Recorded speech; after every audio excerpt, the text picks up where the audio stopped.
जब हम किसी आदर्श को देखना चाहते हैं, एग्जाम्पल जो हमारे लिए है, तो बेस्ट एग्जाम्पल हमारे लिए जीसस क्राइस्ट की है। हाँ या ना? क्योंकि वचन कहता है कि जीसस क्राइस्ट के जितना हैप्पी, खुश पिता को किसी ने नहीं किया। तो हमारे पास एक एग्जाम्पल है यीशु मसीह की, जिसे हम फॉलो कर सकते हैं। पौलुस कहता है कि मेरी किसी चाल चलो, क्योंकि मैं यीशु किसी चाल चलता हूं। यानी हमारे पास एक एग्जाम्पल है यीशु मसीह की, जिसकी तरह हम चल सकते हैं, उसको कॉपी कर सकते हैं। उसी तरह से कलीसिया के पास कौन सी एग्जाम्पल है कि वो उस कलीसिया की तरह चल सके? वो है प्रेरितों के काम की कलीसिया। प्रेरितों के काम की कलीसिया, प्रेरितों का काम जो बाइबल का अध्याय है, एकमात्र अध्याय ऐसा है जिसकी शुरुआत तो हुई है लेकिन अंत अभी तक नहीं हुआ। उत्पत्ति की पुस्तक का अंत है, निर्गमन की पुस्तक का अंत है, सारी पुस्तकों का अंत है, लेकिन प्रेरितों के काम की पुस्तकों का अंत अभी तक नहीं हुआ, क्योंकि प्रेरितों के काम अभी भी चल रहा है। वो कलीसिया अभी भी चल रही है। वो कलीसिया को परमेश्वर ने हमें दिया कि हम उसको फॉलो कर सकें। अगर आप उस कलीसिया की ओर देखेंगे तो आप नोटिस करेंगे कि वो कलीसिया भीख नहीं मांगती थी डिलीवरेंस के लिए। अगर उनको डिलीवरेंस चाहिए होती थी शैतान से, तो वो तो एक मीटिंग का मसला था, कोई 2-2 साल का मसला नहीं था कि 2 साल हो गए, शैतान अभी तक फ्री नहीं हो रहे, अभी तक डिप्रेशन से आजाद ही नहीं हो रहे, अभी तक। लेकिन ऐसा क्यों था? क्या परमेश्वर बदल गया कि आज अपनी कलीसिया की अगर मैं बात छोड़ दूं तो अगर आप क्रिश्चियन लोगों से मिलेंगे तो अभी भी कंप्लेंट करते आपको मिलेंगे 20-20 साल से कि हमको दुष्ट आत्मा के अटैक होते हैं। ये कलीसिया चेंज कैसे हो गई? वो कलीसिया जो पल भर में छुटकारा मिलता था, वो कलीसिया जो पल भर में लंगड़े हील करके परमेश्वर के कामों में उन्हें लगा देते थे, आज वो कलीसिया कहां है? आज वो काम कहां है? क्या परमेश्वर पीछे हट गया है या परमेश्वर की पावर नहीं काम कर रही है? क्या हो रहा है दुनिया में? आपने टेस्टिमनीज को सुना, थर्सडे टेस्टिमनी को सुना, कोड़ियों के कोड़ खत्म कर दिए आपकी आंखों के सामने। परमेश्वर आपकी आंखों के सामने हुआ, मेरी आंखों के सामने हुआ। मुर्दा अंगों को परमेश्वर चला रहा है, कैंसर के रोगियों को शिफा दे रहा है। पर सब जगह क्यों नहीं? सभी क्रिश्चियंस की लाइफ में क्यों नहीं? अगर आप उस कलीसिया को देखेंगे और आज की कलीसिया को देखेंगे तो आपको एक मेजर डिफरेंस दिखाई देगा, एक आपको फर्क दिखाई देगा। और वो फर्क ये है कि वो कलीसिया जो थी प्रेरितों के काम वाली, उनका पहला मोटिव था परमेश्वर की सेवा करना। पहला मकसद था परमेश्वर जी उठा है, इस बात का सुसमाचार आगे लेके जाना।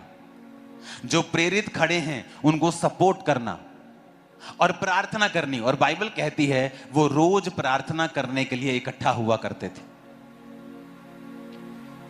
जो आज की मॉडर्न कलीसिया है, ये प्रार्थना रहित कलीसिया है। उसकी वजह से अगर ये प्रार्थना करती भी है, या संडे या थर्सडे या मंगलवार या रोज आप मीटिंग अटेंड करते भी हैं ऑनलाइन, तो आपका जो पहला मकसद होता है मीटिंग अटेंड करने का, वो ये होता है कि मैं बंधनों से आजाद हो जाऊं, मैं हील हो जाऊं, परमेश्वर मेरा वीजा लगा दे, परमेश्वर मेरे बंधनों को खोल दे, परमेश्वर मेरी जिंदगी में ये काम कर दे। पहला मकसद हमारे दिल में, दिमाग में ये होता है जब हम आज की कलीसिया को देखते हैं तो। जबकि पुरानी कलीसिया को अगर देखते हैं तो डिलीवरेंस, ब्लेसिंग, कर्जे से आजादी, वो उनकी लाइफ में ऑटोमेटिकली हो रहा था।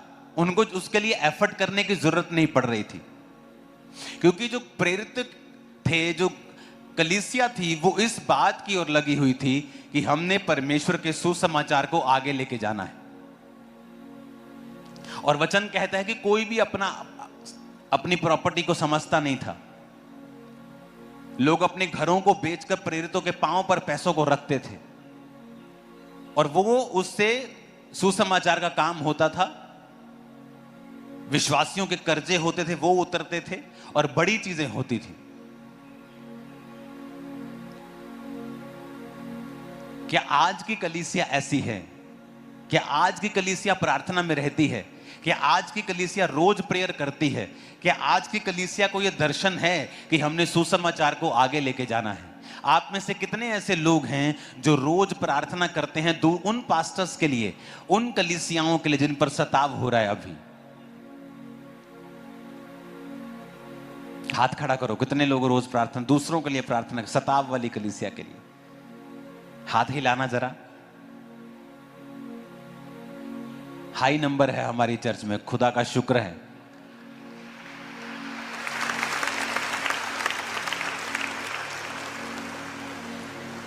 आज जो मिसिंग पॉइंट है हमारी लाइफ में, चाहे हमें अपने डिलीवरेंस के लिए हो, चाहे वो ओवरऑल हो कि परमेश्वर की ग्रेस और परमेश्वर की जो ताकत है वो हमारे जीवन के ऊपर सामर्थ्य के साथ हो, जो परमेश्वर की ब्लेसिंग है, परमेश्वर की जो ताकत है हमारी लाइफ के ऊपर, वो काम करे, प्रैक्टिकली हमारे जीवन में छुटकारा दे और हमें भी छुटकारा दे और हम परमेश्वर के कामों के लिए काम आ सकें। अगर हमें ऐसी लाइफ चाहिए, हमारा रिजल्ट उनके जैसा होगा अगर हमारी जिंदगी भी उनके जैसी होगी तो। कि परमेश्वर को मालूम है कि आपको कर्जों से फ्री करना है, उसको मालूम है कि आपके बच्चों को ब्लेस करना है, परमेश्वर को पता है कि आपको सुरक्षित रखना है, और वो फिर आपकी लाइफ में एक अजीब हाथ, एक अनदेखा हाथ पर भारा हाथ पर एक देखा हुआ दिखता है वो हाथ कि इस व्यक्ति के ऊपर परमेश्वर का हाथ है, फिर वो नजर आएगा आपकी लाइफ के ऊपर।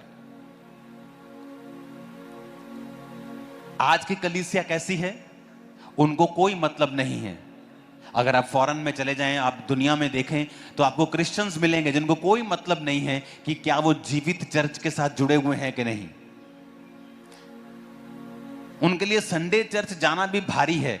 उन फैमिली के 2 मेंबर चर्च जाते हैं और बाकी कोई बच्चा चर्च नहीं जाता। कोई अपने कॉलेज में, कोई अपनी यूनिवर्सिटी में, कोई अपने कामों में बिजी है। सब अपने अपने कामों में बिजी हैं। और जब उनको दुष्ट आत्माओं के अटैक होते हैं, जब शैतान अटैक करता है, जब बीमारियां अटैक करती, फिर वो बड़े बड़े पास्टर्स के लिए भागते हैं कि प्रार्थना हो जाए हमारे लिए। सबको जय मसीह की। God bless you all of you. कैसे हैं आप सब? आशा करता हूँ परमेश्वर के वचन और प्रार्थना दुआओं में और एक दूसरे के प्रेम में बने होंगे।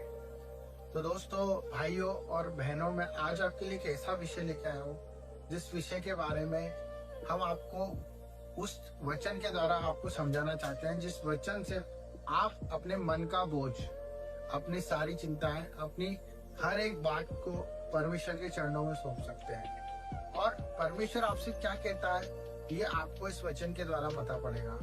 तो दोस्तों, आज बहुत से लोग ऐसे हैं जो परमेश्वर के करीब तो हैं, पर परमेश्वर के वचन को पढ़ते भी हैं और चर्च भी जाते हैं, सब कुछ करने के बाद भी उन्हें परमेश्वर के बातों का जवाब का अर्थ नहीं मिलता। जैसे आप देखते हैं, परमेश्वर ने हमेशा दृष्टांतों में ही बात की है। हम देखते आ रहे हैं कि परमेश्वर ने जब जब हमें कुछ समझाया है या बाइबल के द्वारा हमें एग्जाम्पल दिए हैं, तो उसके अंदर परमेश्वर हमें उन तरह से बताता है ताकि हम समझे और कोई ना समझे। इसका मतलब ये है कि हमें सबसे पहले हमारे लर्निंग के ऊपर फोकस करना होगा, हमारे समझने के ऊपर फोकस करना होगा। क्योंकि परमेश्वर हमसे कई दफा बात करता है, पर हम ये सोचते हैं कि परमेश्वर हमसे नहीं परंतु सबसे बात करता है और हमारे तरफ नहीं देख रहा परंतु सबके तरफ उसका ध्यान है। तो ऐसा क्यों होता है कि हम बाइबल भी पढ़ रहे हैं, वचन भी पढ़ रहे हैं, पर अगर हम वचन को समझ रहे हैं और वचन पर चल रहे हैं तो हमारी दुआएं पूरी क्यों नहीं होती, हमारे काम क्यों नहीं पूरे होते? उसमें एक ही थोड़ी सी चीज है जो आप अगर सुधार सकते हैं। मैंने उस पर काम किया है, मैं उसी अनुभव से आपको बता रहा हूँ। आपके जीवन में भी आप इसे इम्प्लीमेंट करें, परमेश्वर आपको आशीष देगा और आपको बरकत देगा और आपको बहुत सारी ब्लेसिंग्स भी देगा और आपको परमेश्वर उपयोग भी करेगा। तो दोस्तों, वो वचन है 1 पतरस 5 और उसका 6 वचन। तो वचन में पढ़ने जा रहा हूँ, आप भी निकाल सकते हैं अपने बाइबल में और उसे पढ़े। उसमें लिखा है 1 पतरस 5:6 में, इसलिए परमेश्वर के बलवंत हाथ के नीचे दीनता से रहो, जिससे वह तुम्हें उचित समय पर बढ़ाए। Praise the Lord. मेरे भाई बहनों, ये परमेश्वर का वचन हमसे क्या कहता है? इसमें 3 चीज परमेश्वर ने हमें कही है।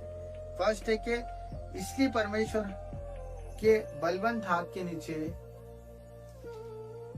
दीनता के साथ रहो। इसलिए परमेश्वर के बलवंत हाथ के नीचे दीनता से रहो। फ्रेंड्स, भाइयों बहनों, दीनता से रहने का मतलब है, इसमें 3 चीज आपको परमेश्वर दर्शा रहा है।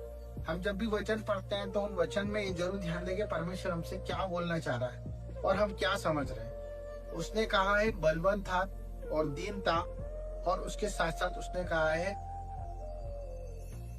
कि वो आपको बढ़ाएगा। मतलब उसमें साफ साफ लिखा है बलवंत हाथ के नीचे रहो, और उसके साथ साथ परमेश्वर आपको बढ़ाना चाहता है। आपको बताना चाह रहा हूँ, इस वचन के अंदर परमेश्वर ये कह रहा है उसके बलवंत हाथ के नीचे रहो। कैसे रहो? दीनता के साथ। जब हम दीनता के साथ रहेंगे तो परमेश्वर हमें उचित समय में बढ़ाएगा। इस वचन को मेरे दोस्तों 4 से 5 बार पढ़ो, आपको समझ में आएगा कि परमेश्वर क्या चाहता है। हमें दीन बन के जीवन जीना है, दीनता के साथ हमें परमेश्वर के साथ चलना है। जिस तरह परमेश्वर का वचन कहता है कि अपने क्रूस उठाओ और फल की इच्छा मत रखो और बढ़ते जाओ, परमेश्वर की ओर देखते जाओ, क्योंकि जीवन में आपको कठिनाइयां आएगी, तकलीफ आएगी, पर परमेश्वर का वचन क्यों पूरा होता है जब हमारे जीवन में, जब हम दीनता से चलते हैं। अगर हम दीनता से नहीं चलेंगे मेरे दोस्तों, अगर हमें कोई अहम होगा, कोई मैं होगा, कोई अकड़ होगी, कोई क्रोध होगा, या हम ये सोचेंगे कि ये बड़ा है, ये छोटा है, इसमें प्रेम नहीं है, इसमें प्रेम है, या हर बात का हम व्याख्या करते रहेंगे, हम घमंड से भरे रहेंगे, तो हम कभी भी परमेश्वर के वचन को पूरा होते नहीं देखेंगे। हमें यीशु मसीह के समान, जिसे परमेश्वर का वचन उसके पास आया और वो खुद ही वचन था, उस वचन पर उसने दीनता के साथ कोड़े खाए, दीनता के साथ मार खाई, दीनता के साथ उसने अपनी जिंदगी को दे दिया गया। वो दीनता हमें भी परमेश्वर को देना है।